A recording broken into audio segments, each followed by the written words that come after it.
Welcome to the Green Wisdom Health Podcast with Dr. Stephen and Janet Lewis, where you will learn about natural solutions to common ailments. And now, here are your hosts, Dr. Stephen and Janet Lewis. Hello and welcome to this week's show. I am Janet Lewis. And I'm Dr. Lewis. And we are here to bring you a very exciting show about sugar. Well, sugary things called the Sweet Death and Nutritional Deficiencies. And I think we've gathered this show based on some things we've been hearing and seeing lately on TV. And we are Green Wisdom Health, home of the low-cost lab work, here to educate you about things you may not know or things you want to know more of. I'm not sure which one, but this all started because of an ad or something that we saw about Coca-Cola, Diet Coca-Cola, and people thinking that they were losing weight because they were drinking a Diet Coke. Oh, I remember it was a Facebook deal where someone was getting all this bad food. But and the aspartame messes with your memory too, Janet. Yeah, and they had a Diet Coke so that everything was going to be great. So, Dr. Lewis, if you could kind of just tell us what we're here to learn today would be great. Yeah, you ever notice they always have somebody that's young, rich, and good looking and all that? And I've said that about beer commercials too. If they showed you on the ditch, and down in the gutter throwing up, beer might not be as attractive. So I even taught my kids when they were tiny, don't succumb to advertisement because they're not necessarily telling the truth. They're just projecting it in a light that's more positive than what it really is. But, when I talk bad about aspartame, same goes with sucralose. Have you ever noticed that people say, well, I want a double bacon cheeseburger, supersize the fries, and give me a Diet Coke, please? Actually, there's plenty of research, and it goes on and on and on about how this stuff actually tricks your brain into putting down more fat than if you ate the real thing. One of the things it does, it is sweet, and then what happens is it doesn't deliver the calorie load, so your body gets confused. And that is one of the, it's a cascade of things that makes you start to gain weight. But there's a lot of studies. One of them, they followed, I think it was close to 500 diet soda drinkers for about 10 years and found that the diet soda drinkers, their waist grew by 70%. More than the ones that drank regular sodas, 70% more.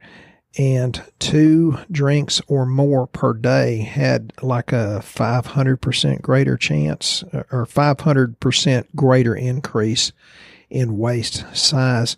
And when I read that article, it's like, well, you're putting it very nicely. I'm not always as nice, and I've been told that a lot lately. So I'll try to be very polite today.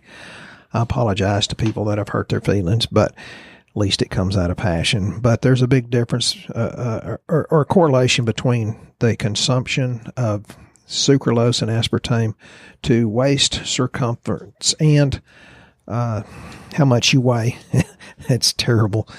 If it says low calorie, 0 sugar, or diet, I run like crazy. I would not consume it. And I've been in people's houses. They'll say, hey, doc, got this sugar-free thing here. And it's like, oh, God, I don't want to hurt this sweet lady's feelings, but I don't want to eat this poison either.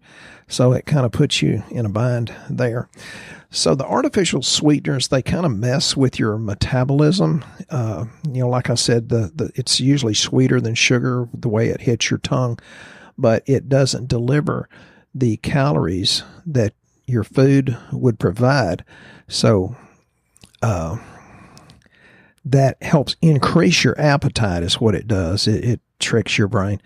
And it increases your risk of diabetes and metabolic diseases. But I always, when I say the word diabetes, I always think of Wilford Brimley. I got diabetes with that big old beautiful mustache of his. So when you eat something sweet, we usually eat because it releases one of the neurotransmitters or the happy hormones, which is dopamine. And that kind of causes your brain to feel like it's rewarded. And, I've told people when I get stressed, I'd rather have Bluebell ice cream than Shinerbach beer. Texas companies for those of you that are listening outside of Texas.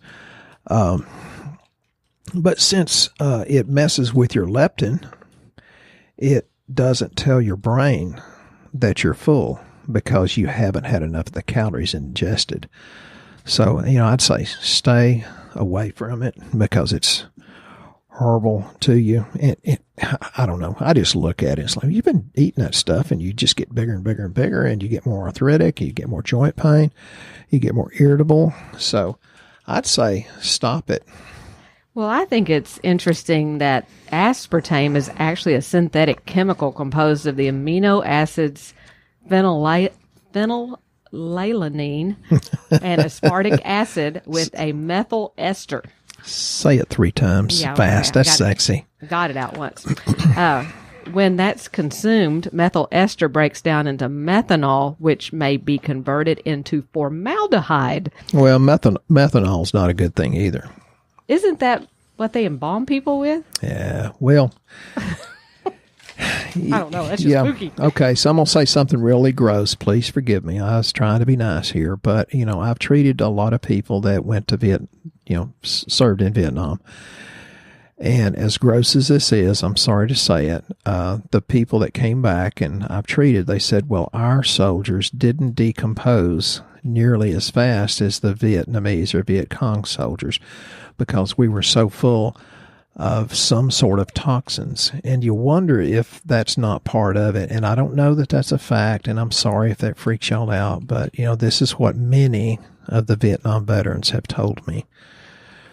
So we need to detoxify our body, which we're going to talk a little bit about that. I talk about that all the time too, and the importance of taking the nutrients that will help do that and other ways to do it. But there's plenty of researchers that says that it increases your cancer risk. One of the articles said it had a high incidence of brain tumors that were identified in aspartame-fed rats. And it's like, well, the moral of the story is don't be a rat. And it's like, that's not really true, because there was somebody that testified in front of Congress, I think it was back in the late 90s, that said that aspartame definitely contributed to brain tumors in humans. Well, if they testified before Congress, why does Congress still let that stuff be put in our food? And it's in over 6,000 products. So a lot of times it's in stuff that you don't know that you're consuming. It also, from Harvard, and they reported in 2012 that there was a positive association between aspartame intake and increased risk of non-Hodgkin lymphoma and multiple myeloma in men and leukemia in men and women. So shouldn't that scare you away? And heart disease. Here's a good one. This study checked about 60,000 post-menopausal women. They followed them for about 10 years, and drinking just 2 diet drinks a day increased their risk of early death from heart disease. So next time you go somewhere, you're probably eating in the wrong place if they serve diet drinks anyway. And don't supersize the French fries, fried in all kinds of nasty grease. The new thing now, because people are going to go, oh, I don't drink Diet Cokes anymore. I've changed to Coke Zero. You've just been fooled by the advertisements that my children, when they were 3, 4, 5 years old, were smart enough to know better.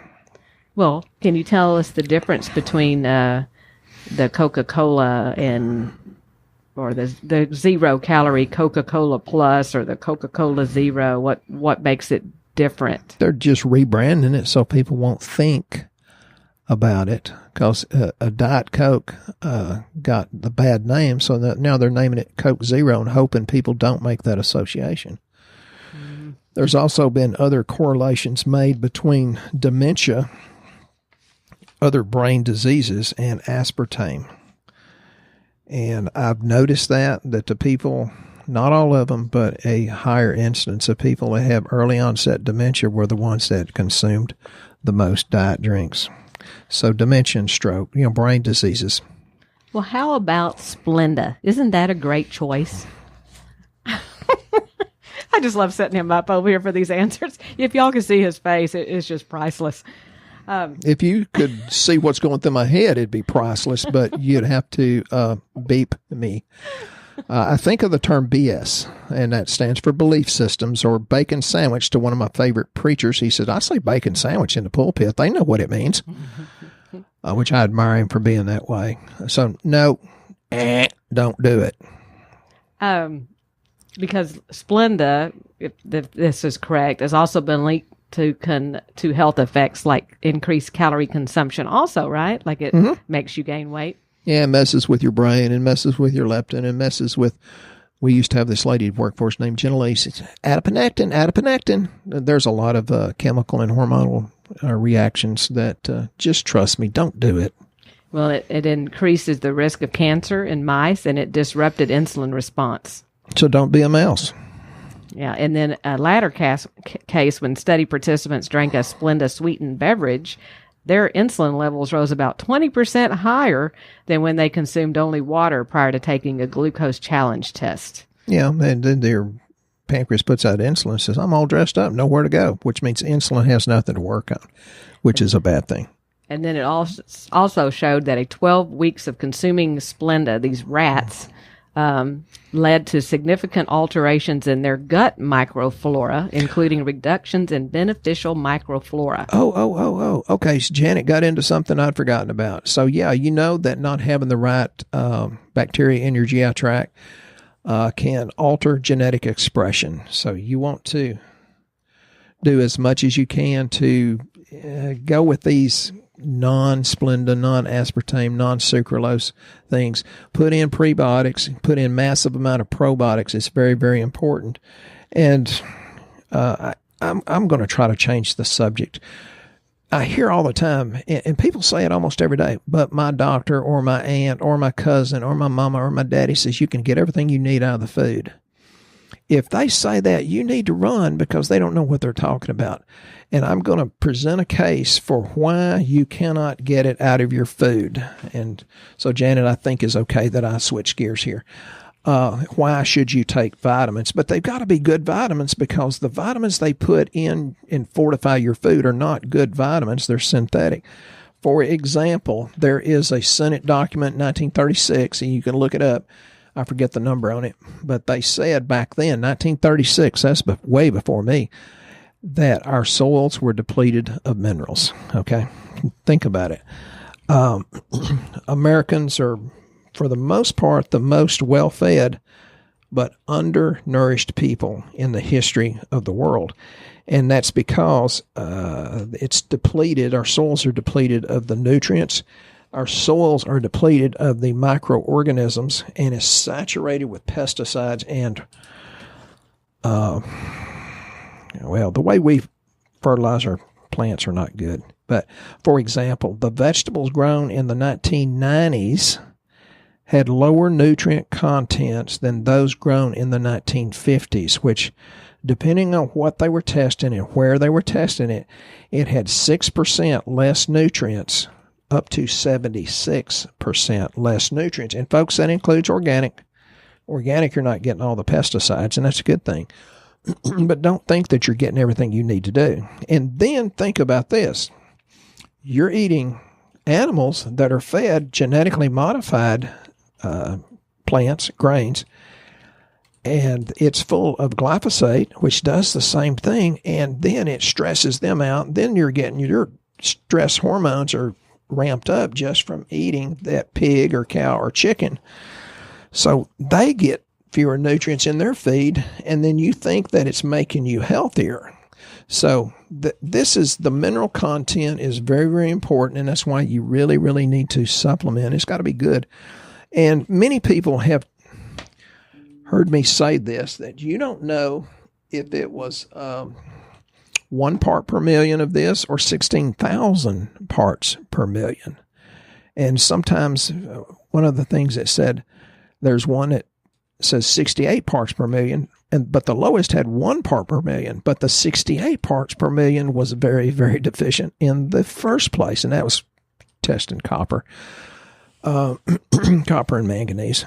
The ammonium nitrate, for example, that's what makes the plant and the leaves grow, replaces other nutrients like calcium, magnesium, potassium in making plant tissue. And how many times have you heard me say, you might as well just take magnesium. There's no way in the world you can get it out of your food. Pretty much the same thing with potassium. Calcium, a little bit. That's a little bit true. And we think about, I'm gluten sensitive or I'm allergic to gluten. Well, because the way we feed our plants, the fast food that we feed them, it increases their protein content. And this aberrant protein is caused by the synthetic fertilizers, but that protein is gluten. So in our plants, we have 4 to 40 times more gluten than we had even back in the 1970s. And yes, I was around for that. So it's getting to be a bad situation. So you just have to supplement. And one of the biggest things that we're toxic about, and we're going to get into that, we got some questions there.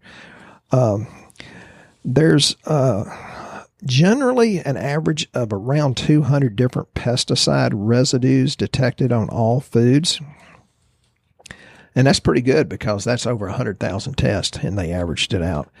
These pesticides have been linked to cancer, asthma, respiratory diseases, damage to nervous system, including Parkinson's, damage to the reproductive system, hormonal imbalances. How many people are getting bioidentical hormones because they have a hormone imbalance? Bunches, more and more, and it's because we're doing something wrong in our society, the way we're growing our food. So you think about that for a little bit, and I guarantee you we're not going to get around to everything I have written here, but we have lots of things. Yeah, where do you want to go next, Janet? Well, basically, I wanted to talk a little bit about the product that helps with this insulin resistance issue because, well, let me rephrase that. As you're having all these sweeteners and things, you're creating insulin resistance, correct? Mm-hmm. Okay, then aren't you essentially depleting the calcium from your bones when the sugar gets high because... it buffers the acidity, yes. Okay, so we have a new product that we are so excited about called K-Force. And for you guys that are patients of ours, you're used to it being called something like K2D3, 80K2. This K-Force... which were good products, they but were this great. is better. This is like those on steroids. And the reason why that is because, I didn't know much about vitamin K, but when we started learning about it, why is it important to go with vitamin D? A lot of people are used to just getting a vitamin D. The vitamin K is actually, when calcium, just say calcium is coming to a hotel, and he needs a place to stay. So he enters the door of the hotel. Well, there's a doorman there that's waiting for him, which is vitamin D. It's waiting to help him out. So vitamin D says, hey, calcium, just hang out here in the lobby and look around. Well, calcium goes on into the lobby and he doesn't know which room is his. So he just stays in the lobby. So along comes the bellhop, who is vitamin K, that comes to take calcium, the luggage, up to the room so that it goes into the correct room. And I know that's a very simple way of looking at it, but for me, I get that. And Dr. Lewis can explain why, with the science behind it, that it works so much better than just taking the straight vitamin D. Well, I think what you said was really good. There's a lot of research that says the higher concentrations at 100 micrograms per day of vitamin K. Now, it's got to be the right kind. This is MQ7 or MQ7. It actually helps with optimal support for bone and for cardiovascular health. And there is a lot of vitamin K depletion because we don't get it in our diet, and about 70% of the Western population is deficient. And that's one of the reasons why we have clogged, i.e. calcium-riddled arteries, and osteoporosis is going ballistic. So we're getting very, very good results. The MK7 is much more active, has a longer half-life, and it actually accumulates at higher concentrations in the serum than vitamin K1. So it's a really good thing. But not only is it good for cardiovascular health, it's good for blood sugar balance, which Janet kind of alluded to there. There's vitamin K since it helps the blood sugar metabolism, it slows down the metabolic syndrome that I talk about a lot. And it helps with healthy elasticity of the arteries and the cardiovascular function. Anyway, it's a good thing. I take it. So basically it gets directed to where it needs to go. Yeah. And for you guys that already have been taking our previous the prior products we had for that, this actually has twice the amount of K in it. So that's why we were really excited about it, because it's like, hey, we got a big bellhop to take us to the room now. It's the perfect amount. It's the studied amount where it gets the most effectiveness. And if you're new to our show and just now listening, and we're going to get to our questions here in a minute, but some of you have no clue what we do. Some days we have no clue what we do, but that's every day. Basically, we run very low-cost lab work so that we're not guessing at what's wrong with your health. So if you hear something on our show today and wonder, hey, I wonder if my sugar's high. Hey, I wonder if my vitamin D is low. Hey, I wonder if I'm hurting myself with these diet things I'm having. The lab panel that we're recommending for today's show is our comprehensive panel. It's the GWH3. And I tell you that because when you get on our website at greenwisdomhealth.com, they are featured lab panels that are on our webpage, because with that panel, you not only get the lab, that is 12 different panels of lab, which is about $3,500 normally at your doctor's office. Right now it's $298, and it comes with Dr. Lewis's consultation that comes with that for up to a 30-minute going over those lab results, so you're not guessing at what's wrong. Might be a good thing, but it might not. You get a functional medicine report to show you where numbers are optimal, not just in range. And Dr. Lewis tells you that also, but it's a pretty green, yellow, and red chart that you can see for yourself. And we also give you a list of recommended supplements of what he's recommending to get you back on track so you can start having a life worth living. So that is the comprehensive GWH3. And now we are going to try to make it through these questions because we didn't have a show last week, so we've got a lot this week. So we're going to try to move through them, and Dr. Lewis might not go into too many rabbit holes, so we'll get him to answer them. First, there were a couple of things he wanted to mention that he saw on some different TV shows that kind of struck a nerve with him. A lot of things strike my nerve.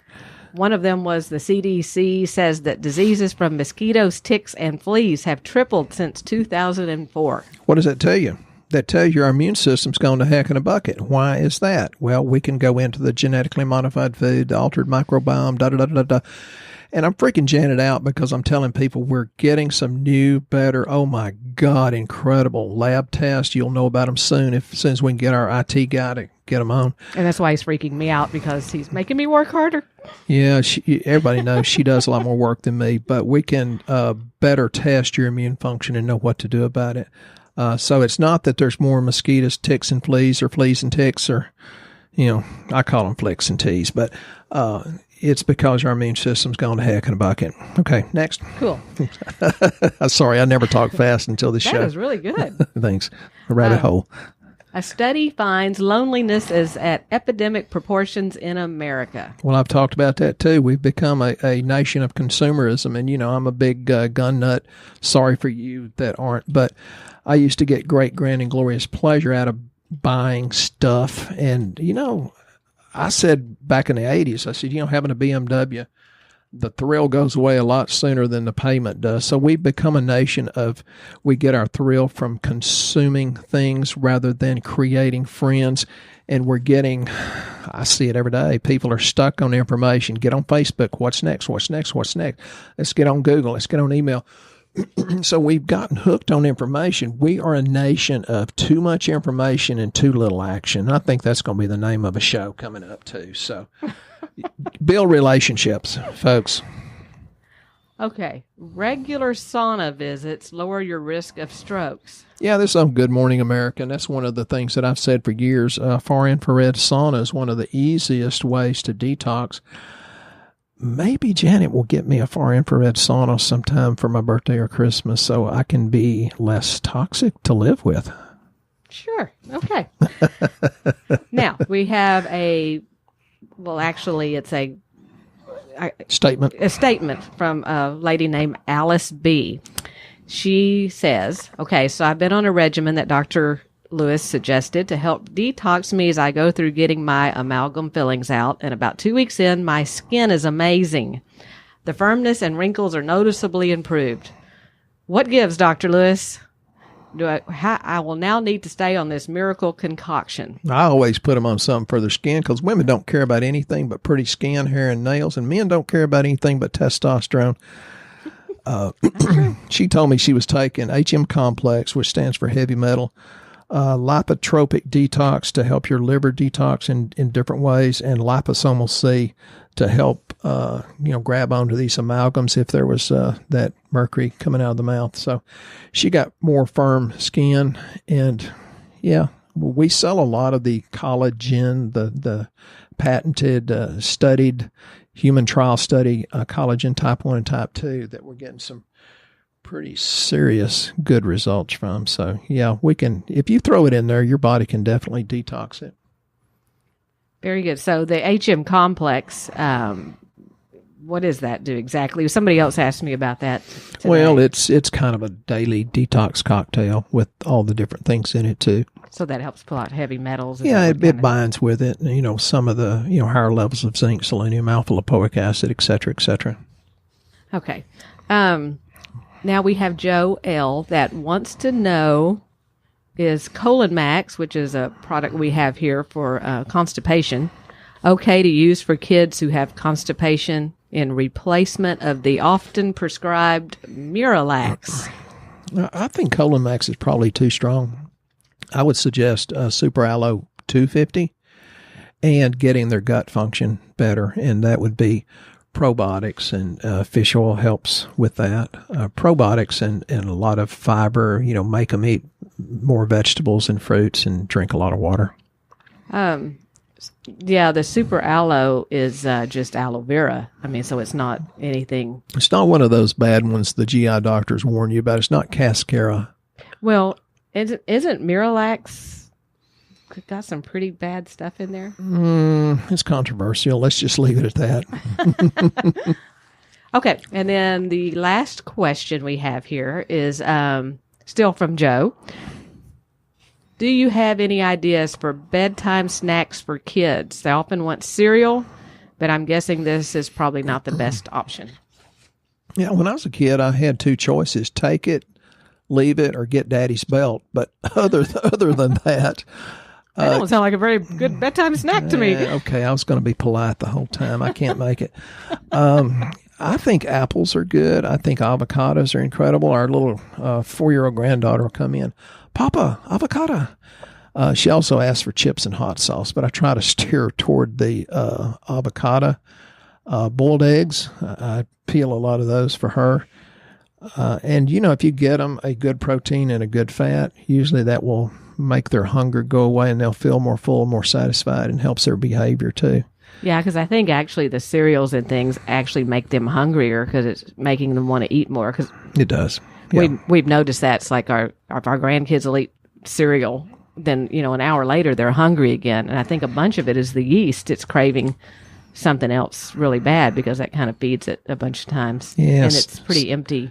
It's not protein, so it's not really filling them up. Well, you know how polite I always am. I had a friend 10 years younger than me, and he says, da-da-da-da-da. I said, you need to quit eating grain. He said, well, no, the United States Department of Agriculture says eat 7 to 11 servings of grain per day. I said, Donald, when you were in FFA and you wanted to fatten up your calf, what did you feed him? He says, grain. He says, oh, my God, you caught me. And he needed to lose a whole lot of weight.